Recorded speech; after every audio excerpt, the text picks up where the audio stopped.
Oke ya, Assalamualaikum warahmatullahi wabarakatuh. Waalaikumsalam warahmatullahi wabarakatuh. Ya, ketemu lagi dengan gua Abi Abdul Malik sama Dan partner gua. Fandia Pratama Oke, di kajian Sons from from Home. home. Asik. Nah, kali ini kita mau bahas apa nih, Van? Dan itu kita mau bahas tentang hal-hal yang sebentar lagi nih kita bakal ngelewatin harinya nih. Emang hari apaan sih? Kayaknya biasa-biasa aja nih. Tepatnya di tanggal 21 April nih Bi, ada hari Kartini. Oh, hari Kartini. Nah, terus kita ngebahas apa nih? Ngebahas Kartininya atau sifatnya atau gimana? Hal yang kita bahas kali ini itu adalah tentang Kartini dan feminisme.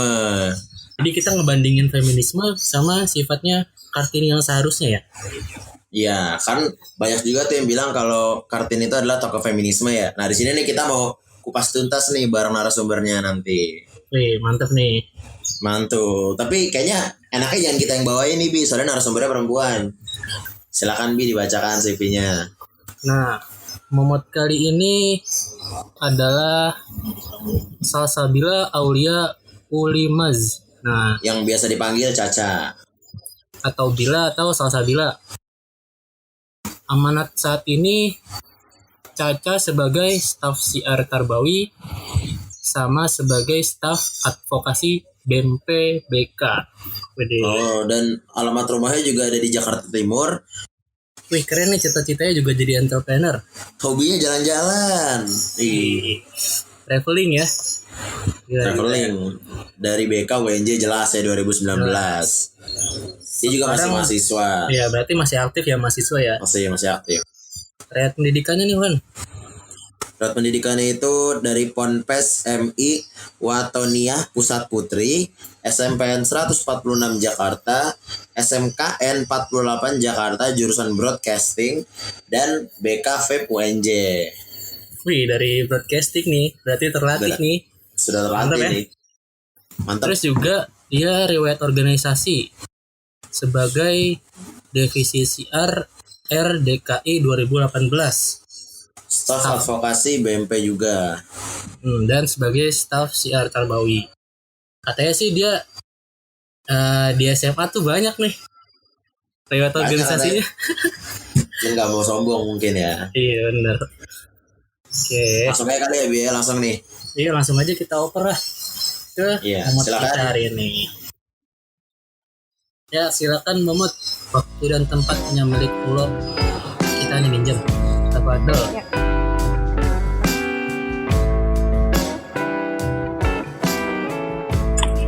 Ya, bismillahirrahmanirrahim. Terima kasih Abi dan Fandia. Kalau tadi udah sesi santuy-santuy bareng Fandia dan Abi, sekarang saya mau lebih serius sedikit nih, berhubung tak kenal maka tak akrab. Kita kenalan lagi, nama saya Salsabila, biasa dipanggil Caca dari Prodi BK UNJ 2019. Nah, kali ini kita akan membahas sesuatu yang menarik, tentunya bersama pembicara yang kece juga dan Masya Allah keren banget. Langsung aja saya bacain CV dari pembicara kita kali ini. Baik, pembicara kita kali ini, nama lengkapnya Kak Safira Khairunisa, biasa dipanggil Kak Saf, Kak Fira, atau Kak Safira. Amanah saat ini, Masya Allah, Komisi A, Puskomnas, FSLDK Indonesia. Alamat rumahnya di Bogor, alamat yang ditempati sekarang juga di Bogor. Cita-citanya Masya Allah keren banget. Jadi penulis, ahli islamisasi konsep gender, Masya Allah. Hobinya intelek banget nih teman-teman. Ada mikir dan menulis. Moto hidupnya, jadilah dai terbaik untuk umat. Warna kesukaannya biru dan coklat. Program studi pendidikan matematika Universitas Negeri Jakarta 2015. Aktivitasnya saat ini berdakwah, Masya Allah. Golongan darahnya A. Riwayat pendidikannya SDN Babakan Bogor, SDN Otista Bogor, SMP PGRI 5 Bogor, SMAN 7 Bogor, dan Universitas Negeri Jakarta. Wah, Masya Allah, mantap. Riwayat organisasinya ini keren banget, Kak. Ya ampun, jadi kayak kagum gitu loh. Gitu dong. Aduh, aku saking kagumnya jadi agak kepleset gitu, maaf ya teman-teman. Jadi Kak Safira ini riwayat organisasinya ada BEM Matematika, Forum Perempuan FMIPA, Tank MIPA, Kami UNJ, LDK Salim UNJ. Kak Safira ini anak ketiga dari 5 bersaudara. Kak Safira juga punya pesan untuk kita semua, yaitu umat berhak memiliki dai terbaik. Ayo pantaskan diri untuk disebut sebagai dai, biar umat Islam bangga. Nah, buat teman-teman yang mau kenal lebih lanjut sama Kak Safira, ini ada Instagramnya, ada SHAKHAIR atau Syakair, dan Twitternya Kak Safira SHAKHAIR 1, Syakair 1, dan Facebooknya Safira Khairunisa. Langsung aja kita sapa Kak Safiranya. Assalamualaikum Kak Safira. Ya, waalaikumsalam Caca. Baik Kak Safira, gimana kabarnya Kak? Ya, alhamdulillah ya. Meskipun kita masih dalam kondisi wabah COVID-19, tapi alhamdulillah kita nggak putus semangat untuk belajar ya, meskipun akhirnya kita belajar via online kayak gitu. Baik, alhamdulillah. Kalau di lingkungan sekitar rumah kakak gimana Kak keadaannya? Ya kebetulan anak-anak Bogor juga kan udah masuk zona merah ya. Wah, sudah Dan ya, dan dekat rumah juga sudah ada yang positif, jadi ya kita tawakal aja lah ya, dan berusaha juga gitu. Ya Allah, iya benar Kak. Baik Kak Safira, sesuai dengan pembahasan podcast kita pada hari ini, yaitu siapakah sebenarnya sosok R.A. Kartini? Apakah Kartini sebagai tokoh feminis? Jadi mungkin mau tanya dulu Kak, seperti apa sih sebenarnya latar belakang adanya hari R.A. Kartini ini Kak? Ya, bismillah. Jadi kalau misalnya kita bicara soal Hari Kartini, ini sebenarnya diangkat dari hari kelahirannya Kartini pada tanggal 21 April. Dan ini sebenarnya penetapan tanggalnya juga berpengaruh dari J.H. Abendanon ya, yang saat itu mengumpulkan surat-suratnya Kartini dan kemudian menerbitkan surat-surat itu menjadi buku itu. Maka kemudian setelah itu jadi kita memperingati Hari Kartini.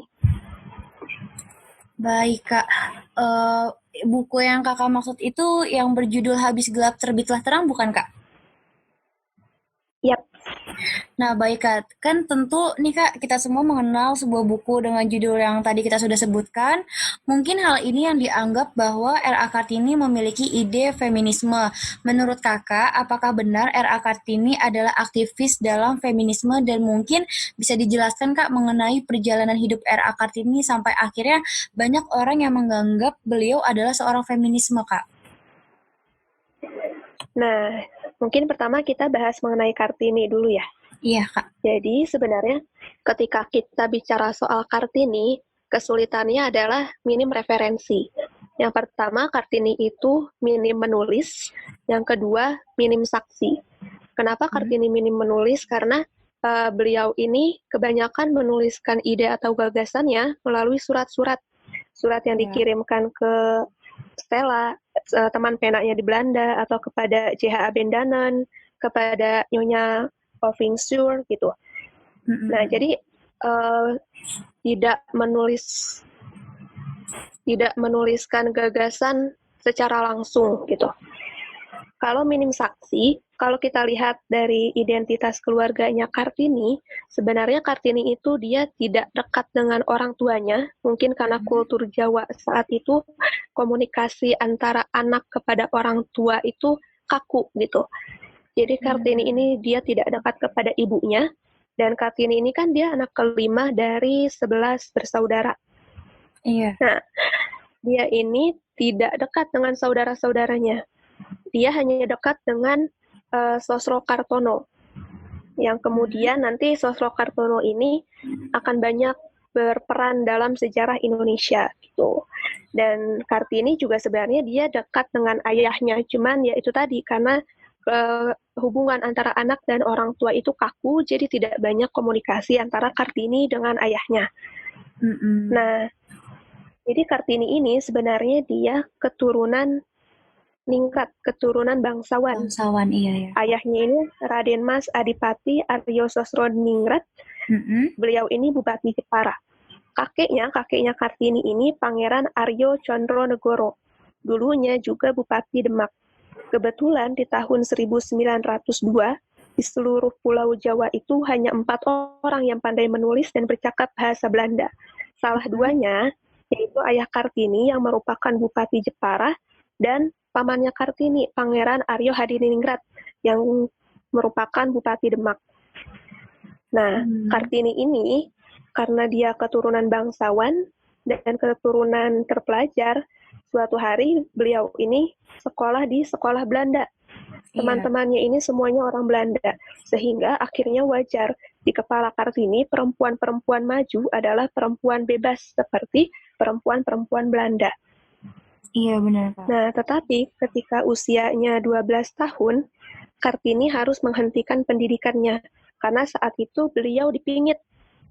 Di kondisi seperti ini, teman-temannya Kartini akhirnya berusaha agar Kartini tidak dipingit dan masih bebas dalam belajar.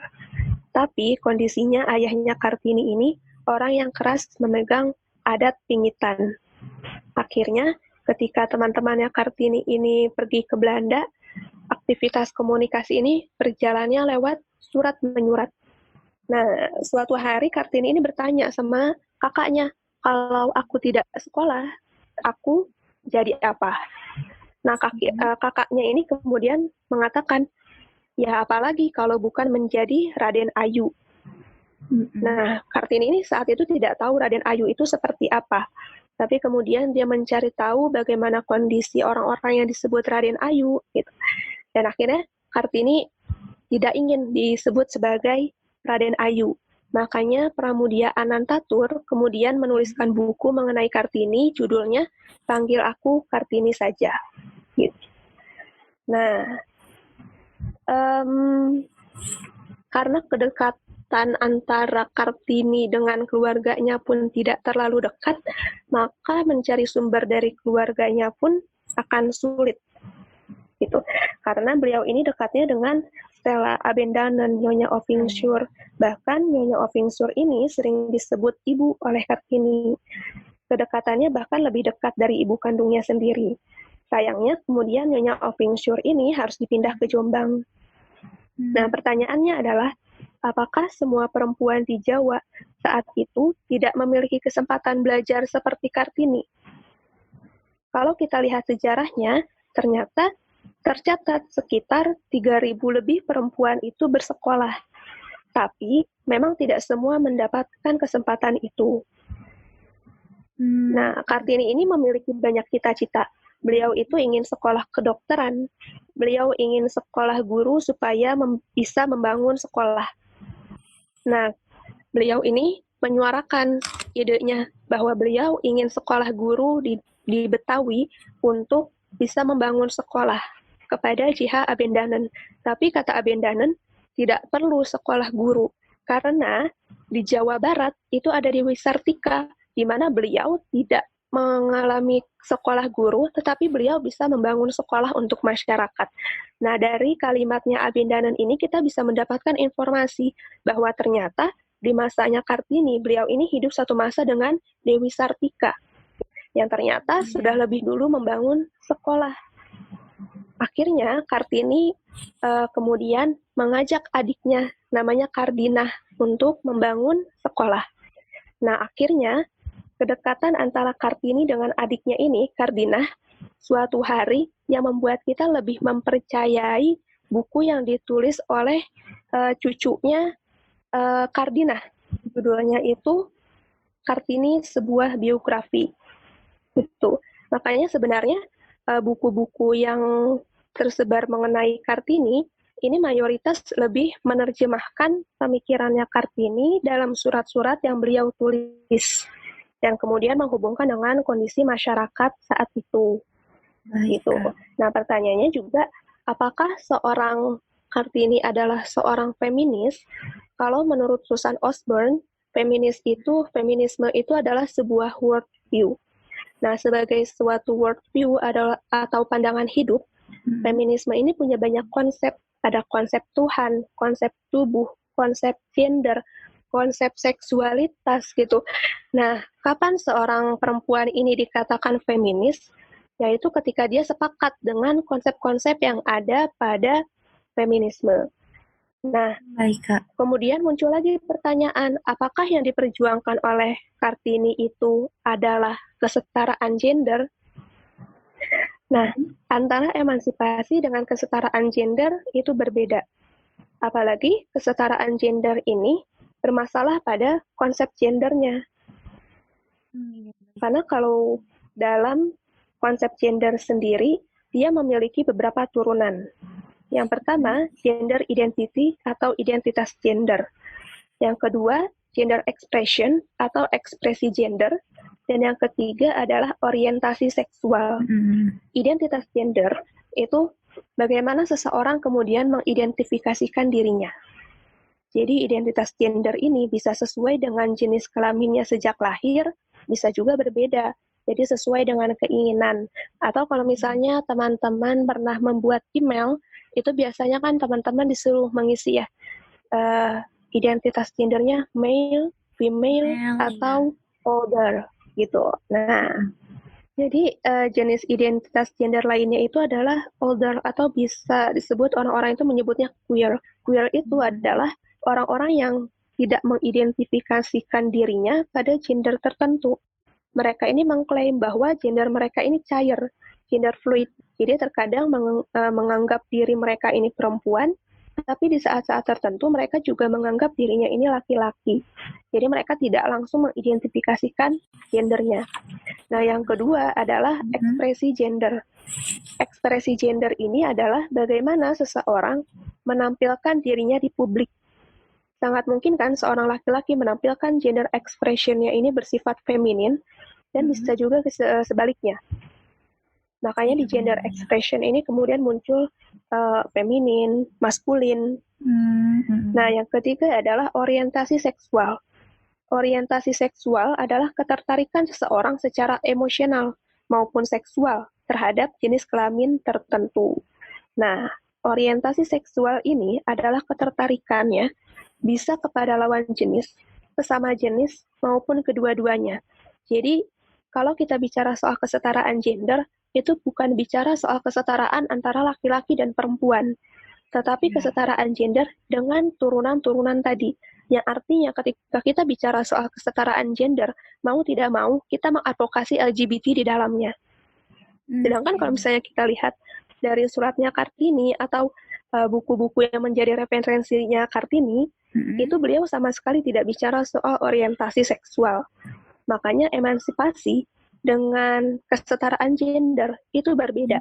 Emansipasi itu fokusnya lebih kepada tuntutan kewajiban, misalnya menuntut keilmuan. Menuntut ilmu dalam Islam itu bukan hak, tetapi kewajiban. Nah, makanya emansipasi ini lebih kepada menuntut sesuatu yang sebenarnya sudah melekat pada diri kita, yang memang sudah menjadi kewajiban atau memang tidak melanggar fitrah kita sebagai manusia. Itu emansipasi. Itu. Jadi, kalau ditanya apakah seorang Kartini itu adalah feminis, sebenarnya tidak. Tetapi, kenapa akhirnya orang-orang feminis itu mengklaim bahwa Kartini adalah feminis? Karena penokohan Kartini pun tidak lepas dari perannya orang-orang feminis. Karena saat itu teman penanya Kartini, Stella, yang di Belanda, merupakan seorang feminis.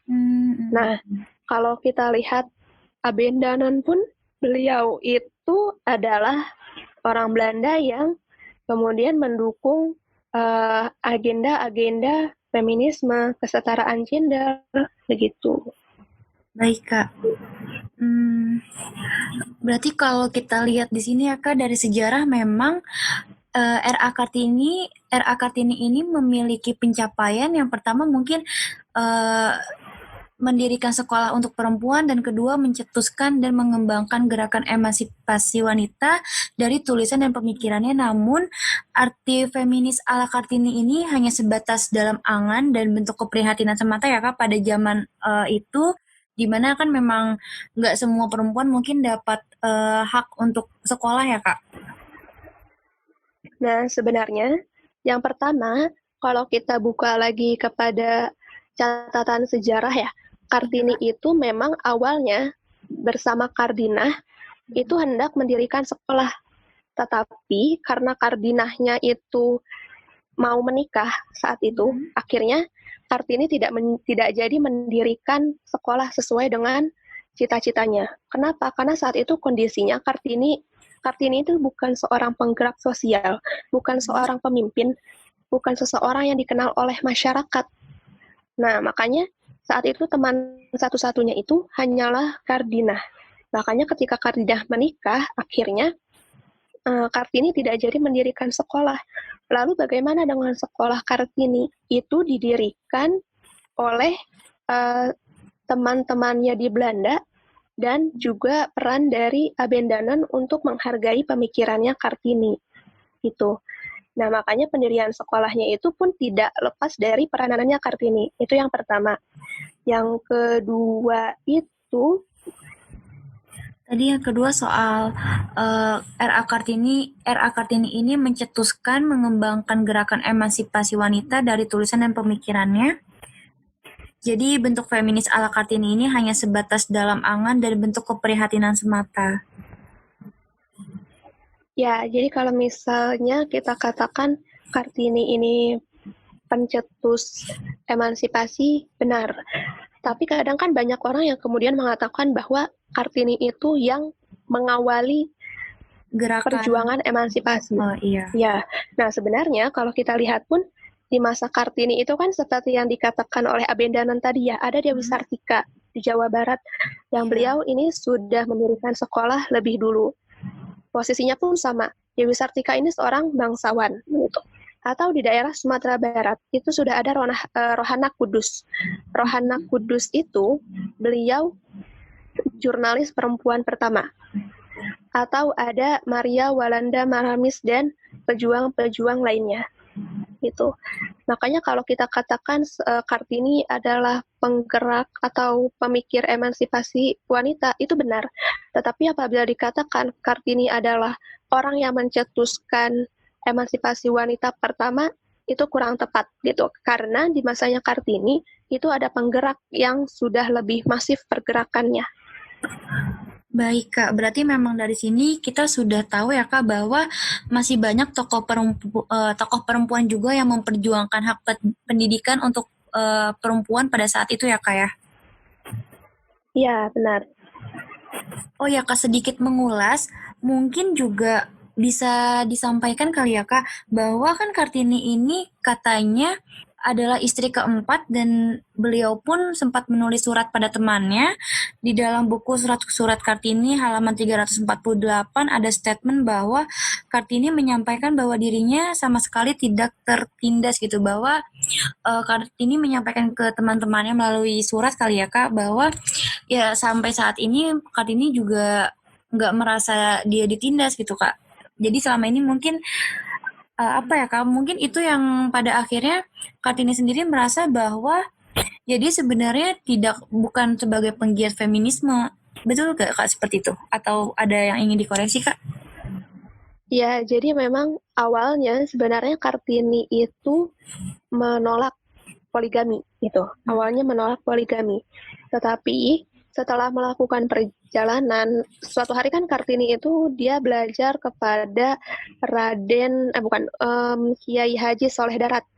Nah, beliau ini meskipun memang pertemuannya kalau di catatan sejarah itu hanya satu kali, yaitu ketika pamannya yang Bupati Demak tadi mengadakan pengajian. Nah, disitulah Kartini kemudian bertemu dengan Kiai Haji Soleh Darat. Saat itu membahasnya lebih kepada surah Al-Fatihah. Nah, meskipun hanya sekali, tapi ternyata itu berpengaruh kepada pemahaman Kartini mengenai Islam. Makanya suatu hari beliau mengatakan bahwa memang dia tidak merasa berat dengan poligami. Meskipun kondisinya saat itu kan suaminya Kartini itu ketika menikahi Kartini kehilangan salah satu istrinya, kalau nggak salah istri pertamanya gitu. Iya, baik Kak. Baik. Kalau tadi kita sudah bahas feminisme secara umum juga ya kayak mungkin sekarang kita bisa bahas lebih spesifik nih Kak, karena kan mungkin dari semua pendengar pun juga ya kita nggak bisa memaksakan orang untuk memiliki pandangan yang sama. Jadi nih Kak kita agak mengerucut sedikit sebenarnya Kak, menurut Kakak bagaimana sih pandangan Islam terhadap perempuan dan ilmu?